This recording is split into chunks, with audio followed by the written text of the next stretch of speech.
Hey, what's up? It's Jim, and today I'm going to talk about Avengers Infinity War. Avengers Infinity War is kind of the penultimate, if I have words right, kind of thing in the big Marvel Cinematic Universe, the thing that we have been chasing for 10 years supposedly, but I mean not really, because we didn't know about Thanos till the end of Avengers, which was 2012, so it's more like 6 years, but still that's like a long time. And this has all been building sort of to this, so that's kind of what they're saying it is, even though there's a movie next year. But in terms of being a huge, ginormous, blockbuster kind of movie, I think Avengers Infinity War does that very, very well. It does that better than any movie has ever done it. It might be the most expensive movie ever made. I know it's on the list of the most expensive films ever made. It could be up to $400 million, which is a lot of money to me at least. Its overall bigness and hugeness and how incredibly massive this sort of thing is can be overwhelming and kind of be what you take away from it and just be like, oh, the Hollywood system works and all this stuff. And I think Avengers movies, like the first one, felt that way to me because it was just like, holy shit, like how did this all come together and be this amazing, awesome Hollywood movie?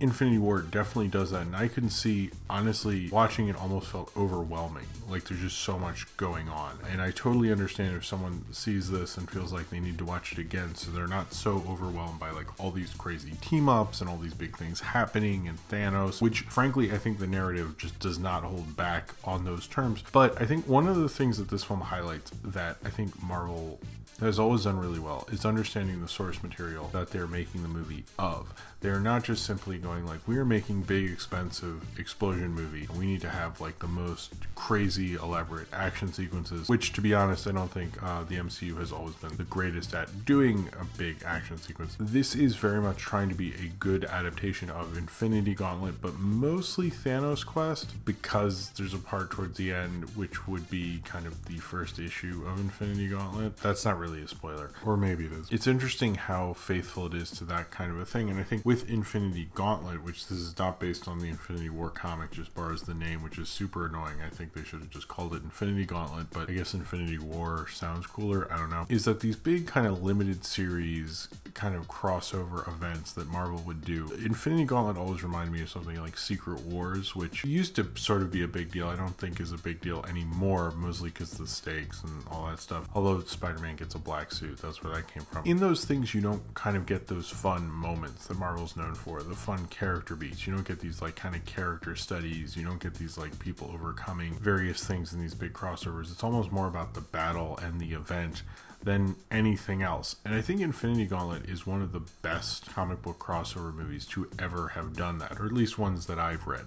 I always loved it for that. You know, as I got older and got more into story and character and things like that, I was surprised how this big epic story that I always knew as like this amazing thing maybe didn't hold up the same way as those smaller individual stories do. I kind of think that's an unfair thing to say about Infinity War or Infinity Gauntlet, really, is because you are telling this massive, huge story, and really your story is more about Thanos fighting these heroes. It's almost like where you would normally have a hero in terms of story construction and plot and stuff is where Thanos is, and then all the other Marvel heroes are kind of like an expanded villain role, because that's really who you're going with throughout this film. It is really an example of one of these big epic stories that is done right for me with Infinity Gauntlet, and I think Infinity War continues that tradition where you're following like all these various things going on, all these massive like cosmic wide big events happening, and how these heroes need to stop that. It almost feels unimaginable. I mean, doing what Thanos wants to do, frankly, is completely unimaginable and is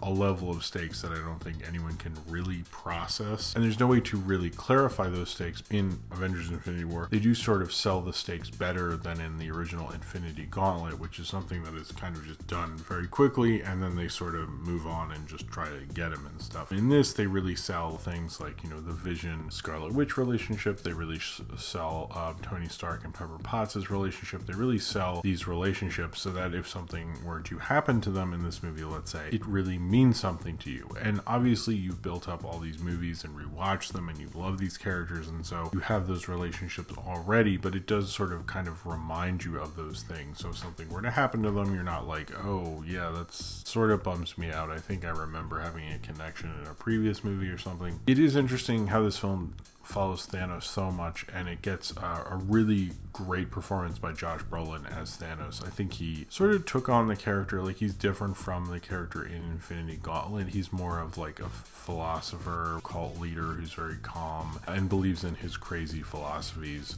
of trying to, you know, take out half of the universe's population because he believes like it's too overcrowded and there's only a certain amount of resources and things like that. I think in some ways he is different than a Loki or a Killmonger or, you know, any of the other lesser Marvel villains, in that they always have a philosophy, even if they make that philosophy with Killmonger certainly relatable and understandable.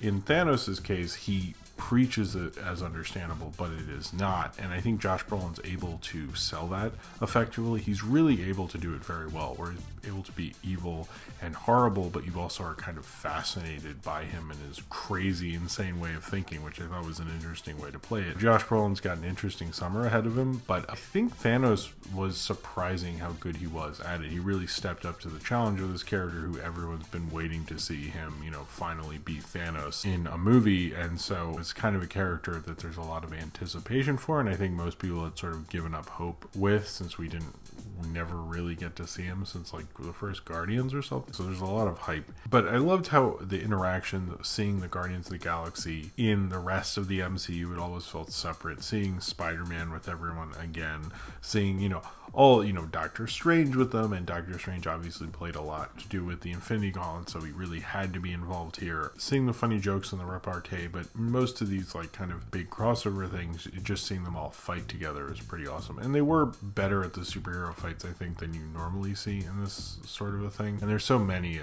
they all sort of blend together, to be honest. But Avengers Infinity War really lives up to the hype. It lives up to seeing these things, but I don't know if it really stands on its own. And I think that's sort of a discussion to have, certainly, in that we're moving in this kind of media age where it used to be a good movie was something that could stand on its own, that anyone could watch necessarily and things like that. But as art is changing and media is changing and distribution is changing, we can have things like TV shows based on movies. We can have spin-off movies based on certain characters. We can have all these things. We can have things that refer to a movie so much you pretty much have to have seen a previous movie to see that movie. Avengers Infinity War is really the most extreme version of that. I think you probably could watch it without seeing the other ones. I definitely did not do that. Within what it's trying to do, which it is kind of a movie culmination of all these insanely popular movies. It's not like being obscure and weird necessarily, but it is sort of interesting having all these different movies lead up to it in certain ways and build up these characters and have these relationships with these characters because of people's relationship from all the previous films. And Avengers Infinity War definitely plays off of that and plays off of it in very much a sequel way, where it's like, we don't need to set up shit, you get this thing, we're just going to go on this adventure. I absolutely really like that about it, because it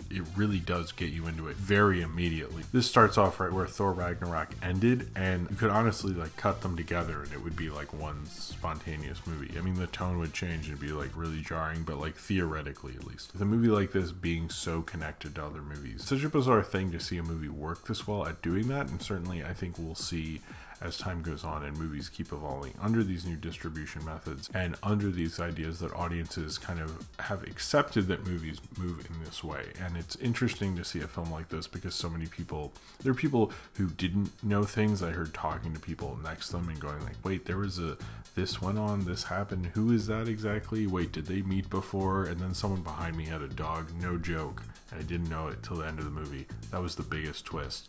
Someone behind me had a dog. I don't think it was a service animal either. So I think this is the big, expensive, ridiculously excessive. You have to have seen a ton of different movies leading up to it to fully understand and fully grasp the effect of it, but that is really what these big crossover events always tried to do. They'd understand, you knew who Spider-Man was and Thor was and Iron Man, all those things. So when you come into it, you'd already care about those characters and care about the fight that they are about to go on. There's nothing in there to grab you the way Black Panther would, or Thor Ragnarok, or a Spider-Man Homecoming, because those films are just selling you a character, and this is selling you an event.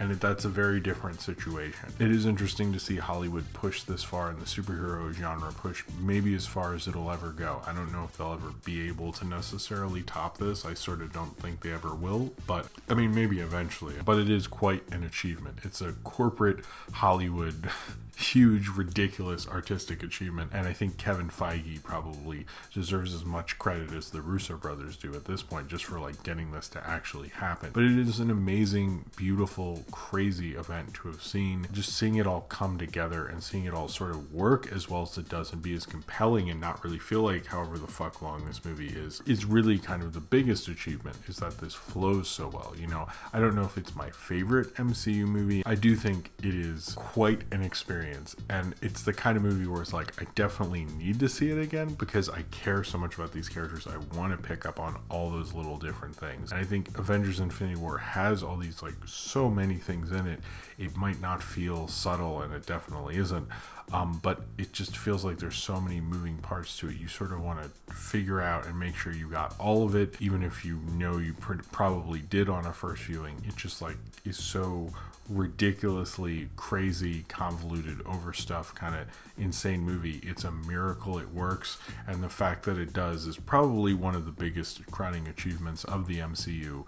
Is it's one thing to be unbeatable and believe in different kind of filmmakers and different visions and things like that, but it's another thing to pull off something like this. Is a once in a lifetime kind of David O. Selznick type of an achievement, and Kevin Feige should be insanely proud of himself because he's pulled off something that very few directors can do. And he kind of showed me that one of my great comic faves as a kid kind of coming to life in such a way was one of the biggest thrills I think I'm ever going to have at a summer movie or a comic book movie or a superhero movie within my lifetime. So if you have seen Avengers Infinity War and you would like to talk about it, then comment below in the comments and subscribe if you would like to.